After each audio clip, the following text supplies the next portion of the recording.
Hello hi welcome नमस्ते, मेरा नाम ऋतिक और आज हम फिर से बात करने वाले हैं एक और इंटरेस्टिंग कंसेप्ट के ऊपर। तो ये वीडियो सेमेस्टर 6 के उन बच्चों के लिए मोस्ट इंपोर्टेंट होने वाली है जिनके पास सब्जेक्ट है इंडियन ग्रोथ एंड डेवलपमेंट। और आज की वीडियो में डिस्कस करने वाले हैं लेसन नंबर 6 के एक और इंपॉर्टेंट कंसेप्ट के बारे में, जहां पे हम समझेंगे कि इंक्लूसिव ग्रोथ को शो करने के लिए कौन कौन से इंडिकेटर्स जो हम यूज करते हैं।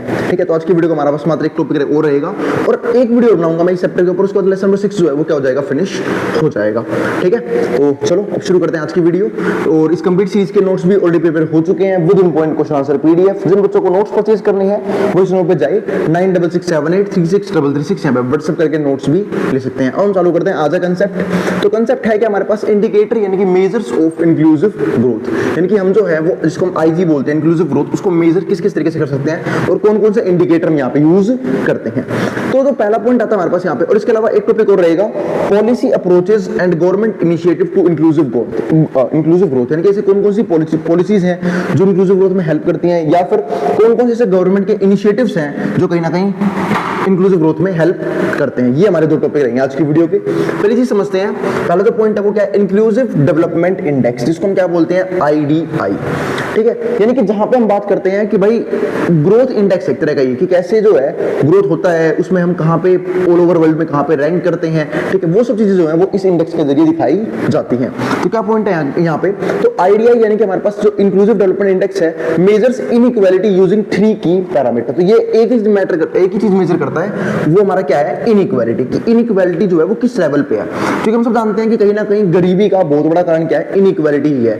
अब इनइक्वालिटी जो है ना वो बहुत सारे मेजर्स में होता है। भाई इनइक्वालिटी का मतलब क्या है कि हम जो है वो लोगों को इक्वल ट्रीट नहीं कर रहे, और वो बहुत से पैरामीटर्स के ऊपर हो सकता है। फॉर एग्जांपल सबसे इंपॉर्टेंट क्या आता है, इनकम इनइक्वालिटी, या फिर जिसको हम क्या बोलते हैं, रिसोर्स इनइक्वालिटी, यानी कि जहां पे रिसोर्स जो है वो इक्वली डिस्ट्रीब्यूट नहीं है लोगों के बीच में। कुछ लोगों के पास बहुत ज्यादा रिसोर्स है, कुछ लोगों को बहुत कम रिसोर्सेज में सर्वाइव करना पड़ रहा है। इसको हम क्या बोलते हैं यहाँ पे, इनइक्वालिटी ऑफ रिसोर्स। लेकिन इनइक्वालिटी सिर्फ इस चीज की नहीं होती, कई बार सोशल इनइक्वालिटी भी होती है, जैसे हम लोगों के बीच में भेदभाव करते हैं। ठीक है, जेंडर के बेस पे, रिलीजन के बेस पे, कास्ट के बेस पे, उसको हम क्या बोलते हैं, इनइक्वालिटी बोल के ही ट्रीट करते हैं। ठीक है, तो यहाँ पे हमारे पास इनइक्वालिटी मेजर करता है ये कौन सा, ये वाला इंडेक्स आईडीआई। ठीक है, वो कैसे करता है, उसके तीन मेन पैरामीटर्स हैं। पहला ग्रोथ एंड डेवलपमेंट, की ग्रोथ और डेवलपमेंट किस लेवल की हो रही है। ठीक है, तो ग्रोथ एंड डेवलपमेंट, इसके अलावा inclusion and integrational equity and sustainability. तो ये हमारे कुछ मेन पैरामीटर्स हैं। तो पहले हम चेक करते हैं ग्रोथ एंड डेवलपमेंट। ग्रोथ और डेवलपमेंट जो है किस लेवल पे है, यानी कि अगर ग्रोथ एंड डेवलपमेंट अच्छी है तो हम क्या बोलेंगे कि भाई जो इक्वालिटी है वो भी क्या होनी चाहिए, लोगों के बीच में होनी चाहिए। क्योंकि देखो ग्रोथ और डेवलपमेंट का मतलब सिर्फ ये नहीं होता कि कंट्री की वेल्थ बढ़ रही है, कंट्री की जीडीपी बढ़ रही है, कंट्री की नेशनल इनकम बढ़ रही है, नहीं।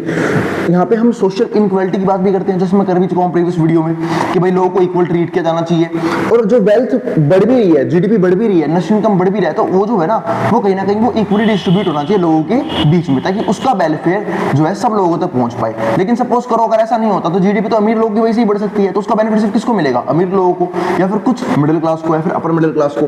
लेकिन क्या उसका बेनिफिट लोअर मिडिल क्लास को मिल रहा है या नहीं मिल रहा है, ये देखना भी क्या है, काफी इंपॉर्टेंट है कि लोग जो हैं जो गरीब थे क्या वो भी अपना लिविंग स्टैंडर्ड जो है वो बढ़ा पा रहे हैं या नहीं बढ़ा पा रहे हैं। तो ये हमारे कुछ की पैरामीटर्स आते हैं। इसके अलावा सस्टेनेबिलिटी भी काफी इंपॉर्टेंट है कि हम जो है वो उस ग्रोथ को सस्टेन भी कर पा रहे हैं या नहीं कर पा रहे। तभी तो हम बोलेंगे हाँ हम ग्रोथ कर रहे हैं, और ग्रोथ करने के साथ साथ उस ग्रोथ को हमने टिका के भी रखा हुआ है। क्योंकि सस्टेन करने का मतलब ये है कि हम उस चीज को जो है अपने पास संभाल के रख पा रहे हैं, उसका बेनिफिट आज की जनरेशन को भी मिल रहा है, आने वाली जनरेशन को भी मिलेगा, और आने वाले टाइम में भी वो ग्रोथ जो है वो कंटिन्यूअसली चलती रहेगी।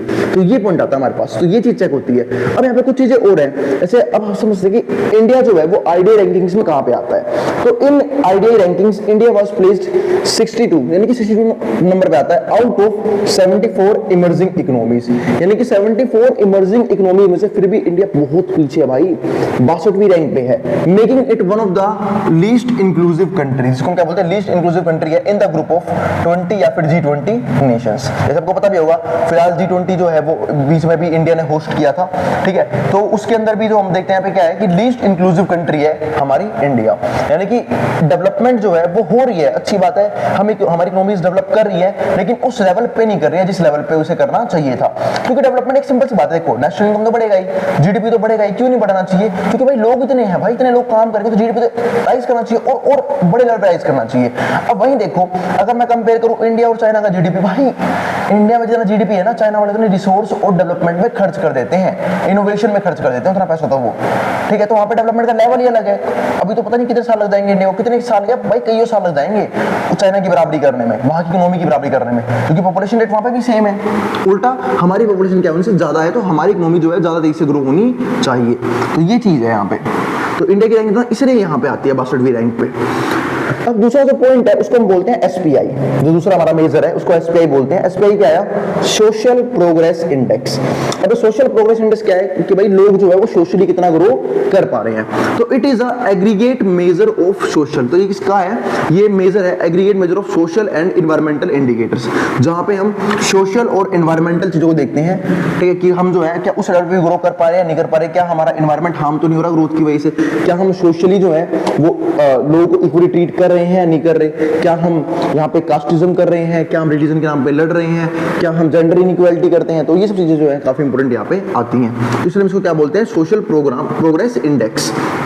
इसके अलावा कवरिंग बेसिक ह्यूमन नीड्स, और यही नहीं, ये कवर करता है बेसिक ह्यूमन नीड्स, है ना, कि लोग जो है जितने भी लोग हमारे कंट्री के अंदर रह रहे हैं, क्या उन तक बेसिक नीड्स भी पहुंच पा रही है, नहीं पहुंच पा रही। बेसिक नीड्स में कुछ चीजें आती हैं, मेन 5 चीजें मैं मानता हूं, ठीक है। 3 चीजें तो है ही, रोटी, कपड़ा और मकान, जो हाईली बेसिक्स है। इसके अलावा हेल्थ केयर भी आता है कि लोगों को हेल्थ केयर और सैनिटेशन की प्रॉब्लम नहीं होनी चाहिए। इसके अलावा एजुकेशन भी क्या है, काफी इंपॉर्टेंट है। जैसे आपने सुना होगा ना, बीच में गवर्नमेंट जो है, बीच में क्या काफी टाइम हो गया, गवर्नमेंट एक रूल लेके आई थी कि 14 ईयर्स तक जो बच्चे हैं, ठीक है, उनकी एजुकेशन जो है वो कंपलसरी कर दी थी गवर्नमेंट ने, है ना, यानी कि चाइल्ड लेबर वगैरह नहीं होना चाहिए। और अगर ऐसा कोई करता पाया, चाहे वो कोई पेरेंट्स हो, चाहे कोई और पर्सन हो, ठीक है, तो उनको जो है वो सजा मिलेगी। लेकिन ऐसा कुछ नहीं होता, कहीं ना कहीं अभी भी लोग जो है, बच्चे जो है चाइल्ड लेबर में इन्वॉल्व रहते हैं। आपने बहुत सी जगह देखा होगा जहाँ पे बच्चे काम करते हैं, है ना, छोटे छोटे बच्चे काम करते हैं। अभी हो सकता है कि भाई उन्हें ऐसा लग रहा हो कि यार ये पैसे तो बहुत मिल जाता है हमें काम करके, लेकिन उन्हें भी नहीं पता, हो सकता है मजबूरी भी रही हो, तो बहुत से रीजन हो सकते हैं। लेकिन ये चीज सही नहीं है, क्योंकि जो एजुकेशन दरवाजे खोल सकता है ना किसी पर्सन के लिए ग्रोथ के, वो कभी भी सेल्फ काम करना नहीं खोल सकता, ठीक है। तो वही चीज यहाँ पे है, ठीक है, कि लोगों को प्रॉपर अपॉर्चुनिटीज मिल रही है, नहीं मिल रही। तो देखिए यहाँ पे क्या लिखा है, foundation of wellbeing and opportunity, ठीक है। तो ये सब चीजें चेक होती है किसके अंदर? सोशल प्रोग्रेस इंडेक्स के अंदर, यानी कि एसपीआई के अंदर। इसके अलावा कुछ चीजें और हैं एसपीआई के अंदर, वो क्या है? SPI evaluates the outcomes of government actions. जो एसपीआई है वो यहाँ पे इवैल्यूएट करता है आउटकम्स ऑफ गवर्नमेंट एक्शन, की गवर्नमेंट एक्शन किस तरीके से चल रहे हैं, rather than merely tracking financial expenditure. यहाँ पे हम फाइनेंशियल एक्सपेंडिचर की बात यहाँ पे नहीं करते हैं इतनी। It also considers how efficiently government spending has been utilised, और ये भी देखता है कि गवर्नमेंट जो खर्चा कर रही है उसका यूटिलाइजेशन अच्छे तरीके से हो रहा है या नहीं हो रहा, क्या गवर्नमेंट उसको अच्छे तरीके से यूटिलाइज कर रही है नहीं कर रही है, क्या पब्लिक वेलफेयर में पैसा खर्च हो रहा है या नहीं हो रहा, ठीक है। वो चीज कितना खर्चा हो रहा है इनके लिए वो मैंने, खर्चा किस तरीके से हो रहा है वो मैटर करता है, ठीक है। तो how efficiently government spending has been utilised making it a more comprehensive indicator, इसलिए ये काफी कॉम्प्रिहेंसिव इंडिकेटर है। तो पहले में मैंने बात कर ली पैसे के लेवल पे कि हम कैसे काम कर रहे हैं, दूसरा हमने यहाँ पे बात करी सोशल लेवल पे हम जो है किस तरीके से ग्रो कर रहे हैं। अब लिमिटेशंस ऑफ अदर इंडाइसेस, अब जो बहुत सारे हम ग्राफ पढ़ते हैं उनके कुछ डाटा पढ़ते हैं, उसके कुछ लिमिटेशंस हैं, यानी कि डिसएडवांटेजेस हैं, वो कौन कौन से वो समझते हैं। पहला आता है जीडीपी, जीडीपी की बात कर लेते हैं। वैसे मैं बता चुका हूँ क्या डिसएडवांटेज है जीडीपी की, फिर भी देख लेते हैं। Does not account for non market activity, ये कभी भी नॉन मार्केट एक्टिविटी की बात करता ही नहीं है। अब नॉन मार्केट एक्टिविटीज भी होती हैं, बिल्कुल मेरे भाई, हम बहुत सी एक्टिविटीज ऐसे करते हैं जो ऑलमोस्ट हम फ्री में करते हैं, ठीक है। फिर हमारे घर में भी ऐसे लोग हैं जो फ्री में करते हैं, जिनके पैसा नहीं मिलता है, वो कभी भी जीडीपी के अंदर या फिर नेशनल इनकम के अंदर काउंट नहीं होती है। फॉर एग्जांपल, जैसे मान लो हमारे घर में जो हमारी माएँ हैं जो एज अ हाउसवाइफ काम कर रही हैं, ठीक है, तो वो जनरली हमारे खाना बनाती है, सारे काम करती है, कपड़े वगैरह, मतलब प्रॉपर चीजें जो है ना, जो चीजों को मैनेज करना है वो काम उनका होता है, ठीक है। और मैं काफी भाई, क्योंकि लोग जो है हो सकता है उन कामों की कदर ना करें, पर वो काफी एफिशिएंट तरीके से काम करती हैं उस मामले में। क्यों? क्योंकि हमारे दिन के जो कुछ घंटे हैं ना वो उनके जरिए बच जाते हैं, 3-4 घंटे बच गए। अब ऐसा मान लो मैं जितना शूट करता हूँ एक दिन के अंदर, ऑलमोस्ट सारा टाइम मेरी मम्मी बचाती है। कैसे? कपड़े टाइम पे प्रिपेयर मिलते हैं, खाना टाइम पे प्रिपेयर मिलता है, ठीक है, और भी जितनी चीजें मैनेज करनी होती हैं वो सब प्रॉपर तरीके से मैनेज होती हैं, ठीक है। तो अगर मैं ये सारे कामों के लिए या फिर किसी बाहर के पर्सन को यहाँ पे हायर करता तो उसको सैलरी देनी पड़ती, मुझे इनकम अपनी देनी पड़ती, ठीक है। तो ये सब चीजें जो है ना वो नेशनल इनकम का पार्ट क्यों नहीं बनती है कि नॉन मार्केट एक्टिविटीज हैं, क्योंकि वो पैसा नहीं लेते हैं, वो अपना एक तरह से यूं बोल सकते हैं वो अपनी रिस्पॉन्सिबिलिटीज प्ले कर रहे हैं, अपना फर्ज निभा रहे हैं, ठीक है। ऐसे बहुत से लोग हैं, हम भी बहुत सारे काम अपने हॉबीज के लिए करते हैं, ठीक है, जिसको हम क्या बोलते हैं नॉन मार्केट एक्टिविटीज या फिर नॉन इकोनॉमिक एक्टिविटी भी कह सकते हो आप, ठीक है, जहां से पैसा नहीं आता, तो वो सब चीजें जो है जीडीपी के अंदर काउंट नहीं की जाती हैं। लेकिन अगर वही काम कोई दूसरा पर्सन करेगा ना हमारे लिए, तो वो जीडीपी में काउंट होगा। क्यों? क्योंकि वो उसके बदले इनकम लेगा, और इनकम लेगा तो क्या करेगा, जीडीपी का पार्ट बन जाएगा। सपोज करो कि अगर मान लो हमारे घर में मैंने एग्जांपल दिया, फिर कोई और भी हो सकता है कि मान लो कोई गार्डनिंग का काम कर रहा है, कोई पेड़ पौधे में पानी वगैरह दे रहा है, कुछ और भी चीजें के ऊपर जो भी काम कर रहा है उन चीजों के ऊपर। लेकिन अगर मान लो वही काम कोई बाहर से पर्सन नहीं करता, पैसे लेगा, तो जीडीपी का क्या होगा, पार्ट बनेगा।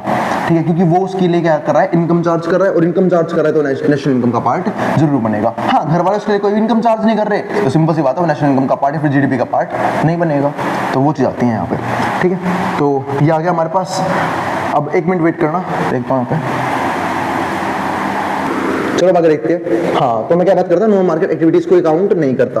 Excludes important factor such as environmental impact and equality. और यही नहीं, ये एक्सक्लूड कर देता है एनवायरमेंटल इंपैक्ट को, कि भाई एनवायरमेंट से कोई मतलब नहीं है। क्योंकि जीडीपी ग्रोथ को मतलब क्या है कि भाई इंडस्ट्री किस लेवल पे ग्रो कर रही है, एग्रीकल्चर लेवल किस लेवल पे ग्रो कर रहा है, सर्विस सेक्टर किस लेवल पे ग्रो कर रहा है। लेकिन अगर वो ग्रोथ एनवायरमेंट को चाहे हार्म करे क्यों ना हो रही हो, इससे उस चीज से कोई भी मतलब नहीं है। जैसे ज्यादातर कंट्रीज जो है, या फिर जो भी वेल डेवलप्ड नेशंस है, जिन्होंने इंडस्ट्रीज को ग्रो किया है, उन लोगों ने कहीं ना कहीं जितने बड़े बड़े बिजनेस हैं वो कैसे चलाए हैं, वो कहीं ना कहीं ग्रीन हाउस एमिशंस करते हैं, ग्लोबल वार्मिंग होती है, पोल्यूशन होता है उनकी वजह से, चाहे वो नॉइस हो, वाटर हो, एयर हो। ठीक है, तो उन चीजों को जीडीपी नहीं देखती। जीडीपी कहते हैं भाई नंबर्स बढ़ने चाहिए, ठीक है, कितने प्रोडक्ट बन रहे हैं, उनका प्राइस क्या है, नेशनल इनकम बढ़ रही है नहीं बढ़ रही। ठीक है, उसे इन चीजों से मतलब है, लेकिन इन चीजों से मतलब नहीं है कि उस चीजों की वजह से हमारे एनवायरमेंट पे कितना खतरनाक इंपैक्ट पड़ रहा है, वो चीजें यहाँ पे। फिर अगला पॉइंट हमारे पास क्या आता है, इक्वालिटी। इक्वालिटी से भी कोई फर्क नहीं पड़ता कि लोग कैसे आपस में भेदभाव कर रहे हैं। तो जीडीपी सिर्फ है ना, बात किसको लेके करती है, मैं कह सकता हूं पैसों को लेके, कि एक कंट्री के अंदर कितना पैसा कमाया जा रहा है लोगों के जरिए। अब आता है हमारे पास अगला पॉइंट, गिनी कोफिशिएंट। ये भी काफी इंपॉर्टेंट पॉइंट है। Focus solely on income inequalities. तो ये सिर्फ फोकस किस पे करता है, वैसे मैंने इसको और भी सीरीज में करवाया हुआ है गिनी कोफिशिएंट को, पर सिर्फ हमें डेफिनेशन पढ़नी है।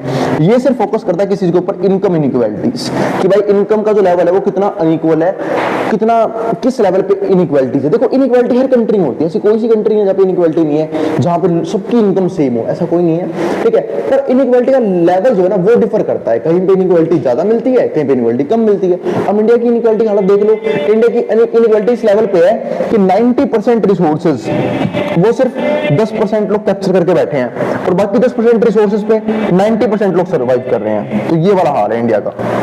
तो मैं कह सकता हूं क्या पे इनइक्वालिटी जो इंडिया के अंदर काफी ज्यादा क्या है, हाई है। ठीक है, तो वही चीज यहाँ पे है। तो overlooking social inequalities and equality of opportunity. लेकिन ये जो है ना, इसको सिर्फ मतलब किसी इनकम इनइक्वालिटी से, गिनी कोफिशिएंट को, लेकिन ये सोशल इनइक्वालिटीज जो लोगों के बीच में भेदभाव होता है रिलीजन के नाम पे, कास्ट के नाम पे, या फिर जेंडर के नाम पे, उसे इग्नोर कर देता है ये। इससे कोई मतलब नहीं है। इक्वालिटी ऑफ अपॉर्चुनिटीज भी यहाँ पे इग्नोर हो जाती है। ठीक है, इसे सिर्फ मतलब किससे, इनकम इनइक्वालिटी से। ठीक है, तो ये इसका लिमिटेशन आया। इसके बाद ग्रोस हैप्पीनेस इंडेक्स, ठीक है, जिसको हम क्या बोलते हैं, GHI, ग्रोस हैप्पीनेस इंडेक्स। अब ये क्या होता है, does not adequately address issues like gender neutrality and education. तो इसे एक तो ये वही बात फिर से आ गई यहाँ पे, कि यहाँ पे जो है जेंडर जो है न्यूट्रल नहीं है। तो हैप्पीनेस इंडेक्स में हम सिर्फ ये देखते हैं कि लोग जो है कितना खुश हैं, कितना, जैसे भी डाटा आया था कि इंडिया जो है इस चीज में क्या है, बहुत ज्यादा पीछे है। ठीक है, हैप्पीनेस इंडेक्स में, यानी कि इंडिया में इतनी डेवलपमेंट होने के बाद लोग जो है वो खुश नहीं है। ठीक है, तो वो तो उसके सब अपने पर्सनल रीजन होते हैं लोगों के। ठीक है, जिनको खुश रहना होता है हमेशा मस्त रहते हैं, है ना, चल मारते हैं जिंदगी में। ठीक है, सीरियस रहते ही नहीं, सीरियस रहना चाहिए लेकिन पढ़ाई को लेके। ठीक है, लेकिन वो भी मजे के साथ, क्योंकि जब तक आप अपने हर एक काम को मजे के साथ नहीं करोगे तो बर्डन बनता चला जाएगा, उस काम को करने का मन भी नहीं करेगा। तो मैंने तो साफ माना कि भाई काम करो तो मस्त तरीके से करो, खुश रहे करो। ठीक है, ताकि काम करने में मजा भी आए। ठीक है, आपको ये ना लगे कि यार मैं क्या कर रहा हूँ, बर्डन सारा वो काम, तो वो नहीं होना चाहिए। तो यहाँ पे जेंडर न्यूट्रलिटी है, और एजुकेशन जो है वो भी यहाँ पे क्या कर रहा है, कहीं ना कहीं हैप्पीनेस इंडेक्स में देखा नहीं जाता। तो ना तो हम एजुकेशन देखते, ना ही हम ये देखते कि जो जेंडर है वो इक्वल ट्रीट हो रहे हैं नहीं हो रहे, क्या मेल फीमेल में गैप ज्यादा है। जैसे अगर मैं एग्जांपल दूं, अब मेल फीमेल की ही, अब तो हम वैसे इक्वली ट्रीट करने लगे हैं, हर फील्ड में जो है वो फीमेल्स भी काम कर रही हैं, और जो लोग हैं वो सपोर्ट भी कर रहे हैं, और करना भी चाहिए, है ना। क्योंकि ये जो है ना वो पुराने जमाने के रूल्स थे कि यार जो मेल्स हैं वही काम करेंगे, वही पैसा लेके आएंगे, और जो फीमेल्स हैं, ठीक है, वो अपना घर वगैरह संभालेगी, उसका काम से कोई लेना देना नहीं है। तो वो चीजें क्या है, काफी डिफरेंट हो जाती हैं, और काफी हम यहाँ पे भेदभाव वाली बात आ जाती हैं। लेकिन कई बार डिस्क्रिमिनेशन जो है ना, हम इक्वालिटी के चक्कर में क्या कर देते हैं कि हम कहीं ना कहीं मेल के लेवल को भी गिराते जा रहे हैं अब, और फीमेल को उठाते जा रहे हैं फेमिनिज्म के चक्कर में। तो वो सब चीजें अलग है, लेकिन हमें माना कि दोनों जेंडर इक्वल है, दोनों ह्यूमन बीइंग्स है, जेंडर इक्वलिटी जो है यहाँ पे होनी चाहिए। इसके अलावा जो एजुकेशन की बात करते हैं वो हैप्पीनेस इंडेक्स से कोई मतलब नहीं है कि लोग जो है वो पढ़ लिख पा भी है या नहीं पा रहे, तो वो चीज यहाँ पे क्या हो जाती है, अलग हो जाती है हैप्पीनेस इंडेक्स के अंदर। फिर फोर्थ हमारे पास पॉइंट क्या आता है, ह्यूमन डेवलपमेंट इंडेक्स, जिसको हम क्या बोलते हैं एचडीआई, काफी इंपॉर्टेंट है। Fails to consider the unequal distribution of wealth. तो ये भी नहीं पता कर पाता कि भाई जो वेल्थ है वो कितना अनइक्वल डिस्ट्रीब्यूटेड है लोगों के बीच में। तो ह्यूमन डेवलपमेंट इंडेक्स सीधे शो कर देता है कि भाई जो ह्यूमन है उसकी डेवलपमेंट किस लेवल पे हो रही है, लेकिन ये भी वहां पे फेल हो जाता है कहां पे, जहां पे इनइक्वालिटी डिटरमाइन करनी हो इसे, यानी कि जहां पे ये देखना हो कि जो वेल्थ है, जो पैसा कमाया है, जो जीडीपी है, जो नेशनल इनकम है, वो लोगों के बीच में किस प्रकार से डिस्ट्रीब्यूटेड है, वो चीज ये शो नहीं कर पाता। ठीक है, तो ये हमारे आगे चारों जो हमारे मेन इंडिकेटर्स थे या फिर जो हमारे इंडाइसेस थे उनकी लिमिटेशंस, तो लिमिटेशंस भी ध्यान रखना। अब चलते हैं अगले पॉइंट की तरफ। अगला पॉइंट हमारे पास क्या आता है, बेनिफिट्स ऑफ एसपीआई। तो चलो अब बेनिफिट भी समझ लेते हैं, बेइज्जती तो बहुत कर ली हमने इसकी। ठीक है, तो एसपीआई हमारे पास क्या था, सोशल प्रोग्रेस, ठीक है, इंडाइसेस है ना, इंडेक्स कह सकते हो आप, इंडाइसेस कह सकते हो, मर्जी आपकी, क्योंकि अब यहाँ पे सिंगल है तो इंडेक्स की बात करोगे, क्योंकि इंडेक्स का प्लूरल होता है इंडाइसेस। ठीक है ना, थोड़ी सी इंग्लिश की बात कर ली मैंने। तो बेनिफिट्स ऑफ एसपीआई, तो SPI provides a more comprehensive measurement as it focuses on actual outcomes of government measures. तो एसपीआई जो है वो मोर कॉम्प्रिहेंसिव मेजरमेंट है, क्योंकि फोकस किस पे करता है, actual outcomes of government measures rather than just amount of money spend. क्योंकि ये देखता है कि भाई गवर्नमेंट ने जो खर्चा किया उसका एक्चुअल आउटकम कितना रहा, कितना खर्चा किया वो मैटर नहीं करता, क्या रिजल्ट क्या रहा उसका। अब गवर्नमेंट कह सकते भाई हमने तो ये चीजें लगा दी, यहाँ पे इतना खर्चा कर दिया, यहाँ पे इतना पैसा दे दिया, अब पता लगा पैसा दिया जरूर था लेकिन वो उस काम में उतना यूज ही नहीं हुआ, उतना यूटिलाइज ही नहीं हुआ। ठीक है, वो सब जो है वो लोगों की जेब में चला गया, करप्ट पीपल्स के लोग जेब में चला गया, करप्ट पॉलिटिशियंस ने उसे अपने पर्सनल यूज के लिए खर्च कर दिया। तो वो चीजें नहीं है, गवर्नमेंट जो डाटा दिखा दे कि हमने इतना पैसा यहाँ पे खर्च कर दिया, पर क्या एक्चुअल खर्च हुआ या नहीं हुआ, वो काम किसका है, इसी का, एसपीआई का, ये देखना। ठीक है, अगला पॉइंट हमारे पास क्या आता है, it accesses efficiency with which governments resource are used. ठीक है, ये कहीं ना कहीं एफिशिएंसी भी शो करता है कि जहां पे कि जो गवर्नमेंट रिसोर्सेज है वो किस लेवल पे यूज किए गए हैं, उसमें एफिशिएंसी किस लेवल की है, वो भी हम इस मेथड से चेक कर सकते हैं। इसके बाद जो फोर्थ पॉइंट आता है वो आता है ग्लोबल स्लेवरी इंडेक्स। अब ये भी काफी इंपॉर्टेंट पॉइंट है भाई, ग्लोबल स्लेवरी इंडेक्स। स्लेवरी जो है वो पहले के टाइम में भी थी, पहले भी आप लोगों को पता होगा ना कि पहले जो है लोग जो है वो स्लेव रखते थे, है ना, स्लेवरी इंडेक्स। अगर मैं स्लेवरी का मतलब क्या था, गुलामी। पहले गुलाम पालते थे कि भाई मेरे पास उतने गुलाम हैं, जिसके पास जितने गुलाम है वो उतना बढ़िया है, ठीक है, उतना रिच है, उतना ही पैसे वाला है। ठीक है, तो लोग पहले गुलाम खरीदते बेचते थे, यानी कि लोगों की ना ट्रेडिंग होती थी। अब तो बाकी ये सोचो लोगों की ट्रेडिंग हो रही है, अब तो चलो गुड्स की ट्रेडिंग होती है, सर्विसेज की ट्रेडिंग होती है, पहले लोगों की ट्रेडिंग होती थी। ठीक है, कि भाई लोग गुलामों को यहाँ से खरीदा वहां बेच दिया, वहां से खरीदा यहाँ बेच दिया। ठीक है, और लोग जो है वो पैसे कमाने के ऐसा करते भी थे। ठीक है, तो वो चीजें होती थी पहले के जमाने में। तो अभी भी लेकिन चल रही है, लेकिन अभी भी थोड़ा तरीका जो है ना वो बदल गया है। तो ग्लोबल स्लेवरी इंडेक्स क्या बोलता है वो समझते हैं। तो global slavery index released by work free foundation of Australia. ठीक है, इसे रिलीज किसने किया था, वर्क फ्री फाउंडेशन एक ऑस्ट्रेलिया का, उसने defines modern slavery as situations where one person freedom is taken away. तो यहाँ पे मॉडर्न स्लेवरी को ऐसे देखते हैं कि जहां पे एक पर्सन की फ्रीडम को वापस छीन लेते हैं to control their body for exploitation. ठीक है, ताकि उसकी बॉडी को हम क्या कर सकें, यूज कर सकें अपने प्रॉफिट के लिए, अपने बिजनेस के लिए। आज आप देख रहे हो थोड़ा सा, इसमें थोड़ा सा एग्जांपल होता है, इंडिया की आप हालत देख लो, अपने आसपास देखो।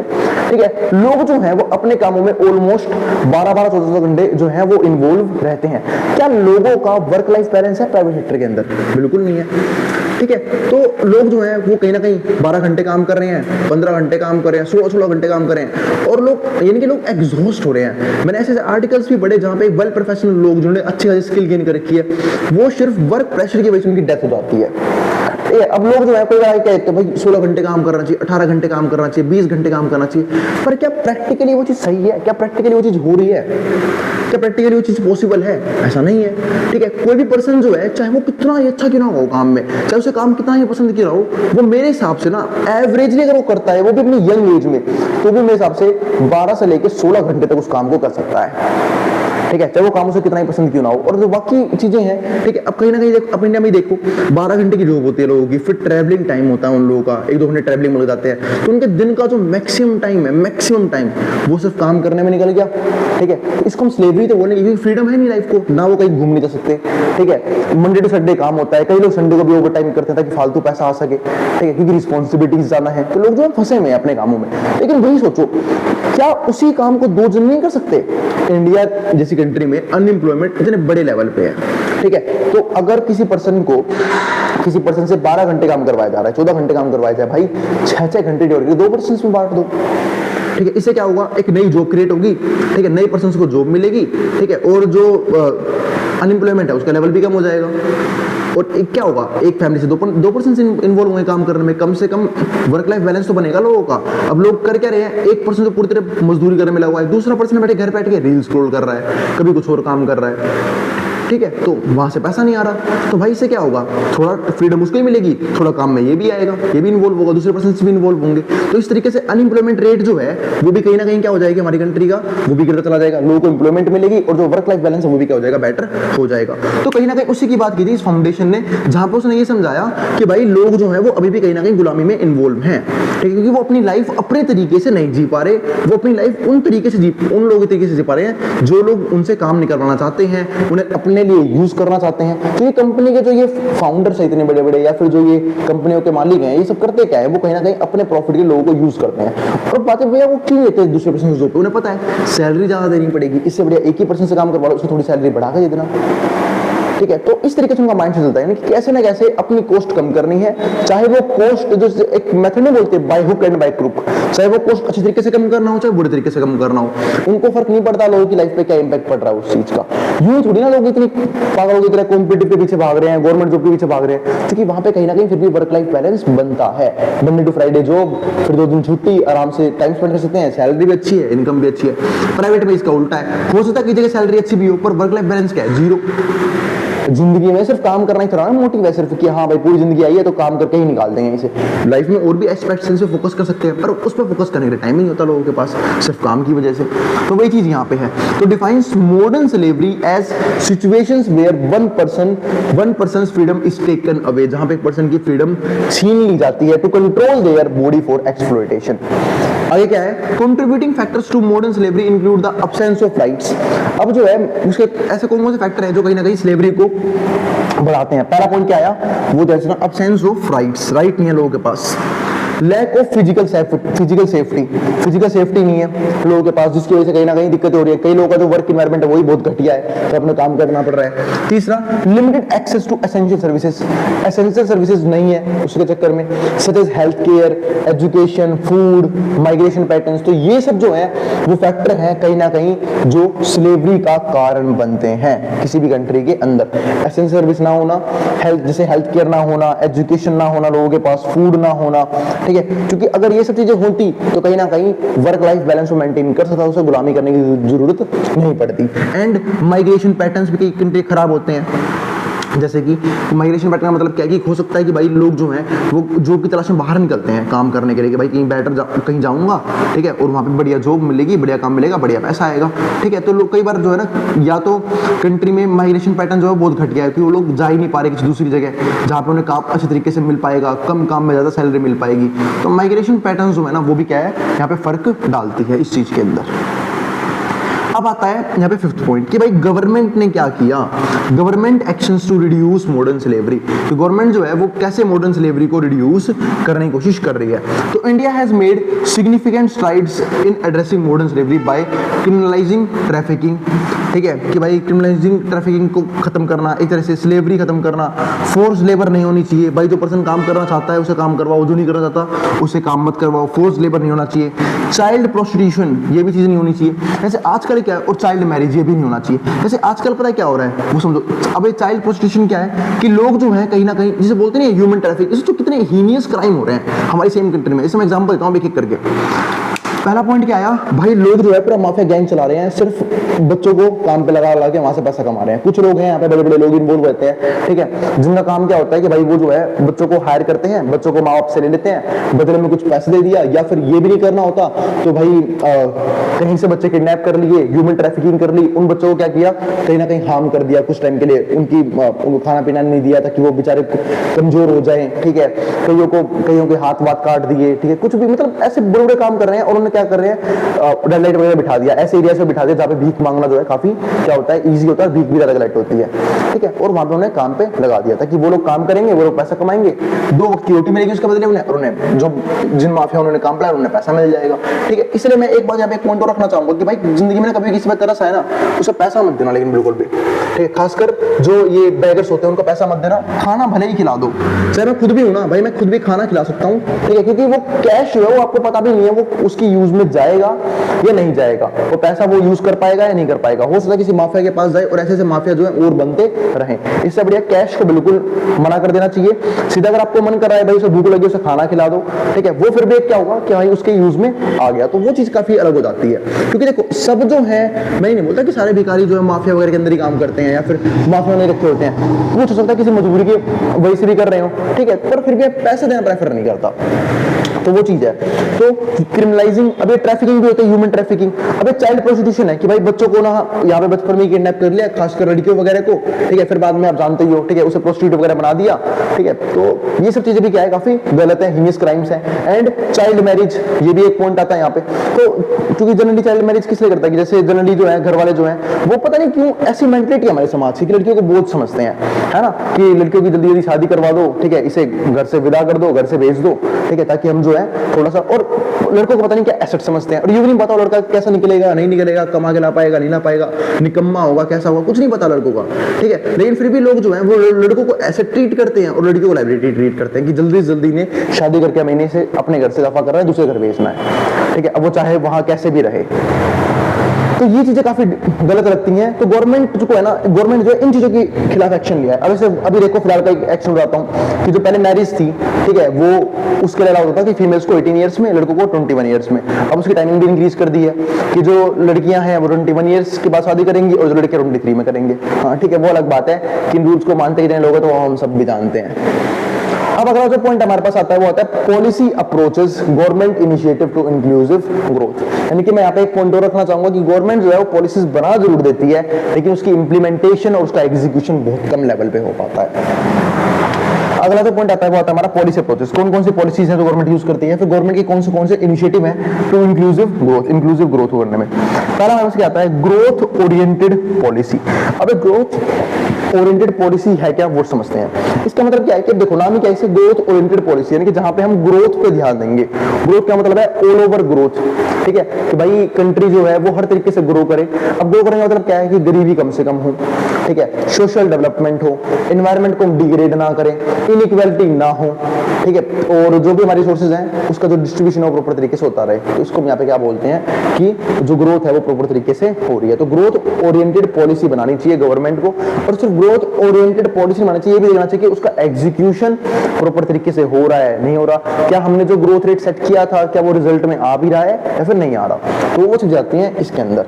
दूसरा पॉइंट क्या है, डायरेक्ट इंटरवेंशन होना चाहिए गवर्नमेंट का, यानी कि फुल्ली रेगुलेशन किसका होना चाहिए, गवर्नमेंट का खुद का, फुल्ली कंट्रोल कि काम जो है वो इफेक्टिव तरीके से हो रहा है या नहीं हो रहा है, एफिशिएंट तरीके से हो रहा है या नहीं हो रहा। क्या लोग यहाँ पे जब गवर्नमेंट यहाँ पे इंटरवेंट करती है तो कुछ पॉलिसीज लेके आए गवर्नमेंट, ठीक है, तो कहीं ना कहीं मैं कह सकता हूं कि इस पॉइंट के मतलब यहाँ पे क्या है कि पूरी तरीके से जो रेगुलेशन है वो गवर्नमेंट का होना चाहिए। इसके अलावा जो तीसरा पॉइंट है वो क्या है, कैपेसिटी बिल्डिंग। अब कैपेसिटी बिल्ड कैसे करेगी गवर्नमेंट, भाई स्किल्स प्रोवाइड करके। जब गवर्नमेंट ने इनिशिएटिव लिए तो भाई गवर्नमेंट का काम क्या है, पहले पॉइंट पे भाई ग्रोथ करनी है। ग्रोथ कब होगी, जब अनएम्प्लॉयमेंट कम से कम हो। अनएम्प्लॉयमेंट कम होगी जब लोगों को स्किल्स बहुत ज्यादा होंगी, इनकी कैपेसिटी भी तो बिल्ड करनी पड़ेगी उस चीजों करने के लिए। तो उसको हम क्या बोलते हैं यहाँ पे, कैपेसिटी बिल्डिंग। फिर फोर्थ क्या आता है, welfare schemes. Government welfare schemes चला सकती है। वेलफेयर स्कीम्स का मतलब यहाँ पे क्या है कि भाई जो है कास्ट के ऊपर रिलीजन डिस्क्रिमिनेशन ना हो, सोशल डेवलपमेंट सभी पीपल्स की हो, और सब्सिडीज वगैरह प्रोवाइड करे, ठीक है। यही नहीं, ऐसी पॉलिसीज वगैरह लेके आए जहाँ पे लोगों को स्किल प्रोवाइड की, जैसे मेक इन इंडिया वगैरह, ठीक है, या फिर स्किल इंडिया।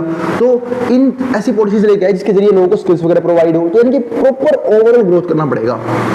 गवर्नमेंट को, तो उसको हम यहाँ पे क्या बोलते हैं, वेलफेयर स्कीम्स लेके आती है गवर्नमेंट। इसके अलावा पब्लिक पार्टिसिपेशन को इंक्रीज करे, हर एक फील्ड में पब्लिक पार्टिसिपेशन, क्योंकि देखो हर एक काम गवर्नमेंट तो नहीं कर सकती, अब जितने सारे लोग हैं वो भी तो काम करेंगे, ठीक है। तो पब्लिक पार्टिसिपेशन को इंक्रीज करने की कोशिश करनी चाहिए हर एक फील्ड में, और जब पब्लिक पार्टिसिपेशन हर एक फील्ड में इंक्रीज करेगा तो कहीं ना कहीं मैं कह सकता हूँ कि वेलफेयर जो अपने आप ही होगा लोगों का, लोगों को एम्प्लॉयमेंट वगैरह मिलेगी, गरीबी कम होगी, ठीक है, सोशल डेवलपमेंट होगा, इनइक्वालिटी कम से कम होगी। तो ये सारे पॉइंट जो है वो गवर्नमेंट यहाँ पे कंट्रोल कर सकती है अपने अलग अलग इनिशिएटिव्स को लेके, ठीक है। पर हाँ फिर बोल रहा हूँ एग्जाम में सिर्फ 5 पॉइंट मत देना, इन्हें अच्छे से डिफाइन भी करके आना, ठीक है। वो सब मैं नोट्स में ऑलरेडी डिफाइन कर दिए हैं, और जिनको नोट्स चाहिए वो इस नंबर पे व्हाट्सएप के नोट्स भी ले सकते हैं। और मिलेंगे अगली वीडियो में जहाँ पे बात करूंगा मैं इसके लास्ट टॉपिक के बारे में, ठीक है। वो समझेंगे कि ऐसे कौन कौन से सही में की फैक्टर्स हैं या फिर की इनिशिएटिव्स जो गवर्नमेंट ने लिए हैं, और एक मैं पढ़ाऊंगा ग्रीन ग्रोथ क्या होती है, वो हमारे लास्ट कंसेप्ट होगा अगली वीडियो इस चैप्टर का, और अगली वीडियो के अंदर पढ़ेंगे हम वो सारी चीजें, ठीक है। और उसके बाद हम बात करेंगे लेसन नंबर 7 के बारे में,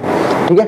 तो मिलते हैं अगली वीडियो में, और अगर वीडियो पसंद आई हो तो वीडियो को लाइक किए बिना मत जाना, और चैनल को सब्सक्राइब भी कर देना ऐसी वीडियोस के लिए। अब हम मिलेंगे अगली वीडियो के अंदर, अब जिसको जो उतारना उतार सकता है, मैं उतार बोर्ड के सामने से, ठीक है। और उन बच्चों में शेयर भी कर देना भाई जिन बच्चों का एग्जाम होने वाला हो, ठीक है, ताकि उनकी भी हेल्प हो जाए, ठीक है, उन तक भी सारा कंटेंट जो है पहुंच पाए। और कोई भी क्वेरी हो ना, कोई भी डाउट हो, आप बेझिझक कमेंट कर देना, मैं उस क्वेरी को सोल्व करने की पूरी कोशिश करूंगा। अब जिसको जो उतारना उतार सकता है, मैं उतार बोर्ड के सामने से।